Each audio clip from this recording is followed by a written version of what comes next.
Hello, this is Adam with Infant, Toddler, Youth, and Car Seat Quickie.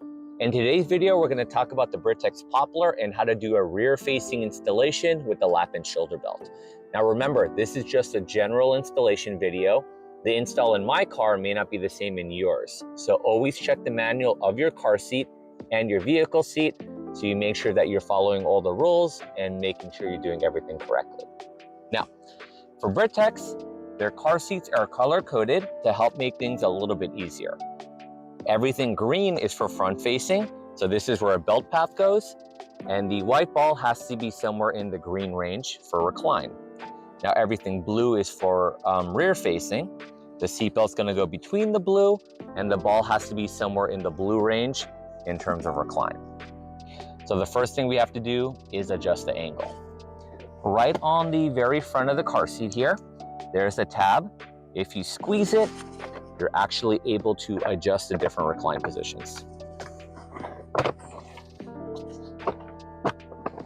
There we go. You want to make sure the car seat is right up against the back of the vehicle seat. And when we're done with the installation, the seat in front of it cannot be touching. So that may be a consideration as to how you actually adjust the recline. Now, the main part of the install is actually the click tight device. So right on the front of the fabric, you're actually going to read click tight. If you move the fabric out of the way, you're going to see two gray buttons with arrows facing each other. You can use two fingers to just squeeze them together and open up the click tight door. And right inside here, you're going to see two labels, a blue label for rear facing that helps you continue the belt path, and then a green label for front facing. So when you're doing a front facing installation, you're going to follow that belt path. All right, so we have our angle set. The car seat is right up against the back of the vehicle seat.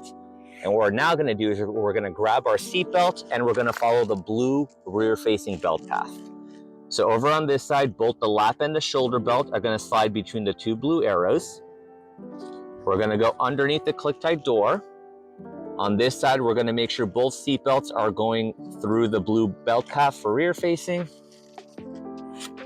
And now we can buckle in.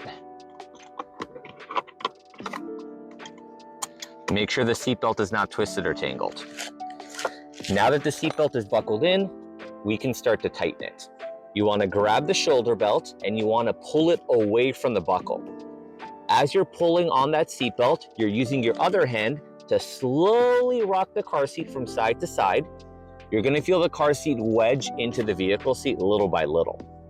Now, the great thing about the Britax click tights is you don't have to tighten this too much, because when you close the click tight door, that does like a tension lock and it does most of the tightening for you. To test this, you're going to use one hand only, grab it from either side, grab it as close to the belt path as possible. And all you're looking for is that the car seat does not move more than an inch in either direction. Never test the car seat from the top. This part is supposed to move. That's where crash force is released. And no matter how tight you make it, this back part here is going to move no matter what. Now that the snugness is done, we can look on the side here. So for rear facing, we have to make sure the white ball is somewhere in the blue, and it looks like we are in the blue, so we don't have to make any more adjustments for the angle. So our angle is set, our snugness is set, the installation is good to go. If you ever need to remove this car seat, or when you need to remove it, you're going to unbuckle the seatbelt first to release the tension in the click tight. You're going to squeeze the two click tight buttons together.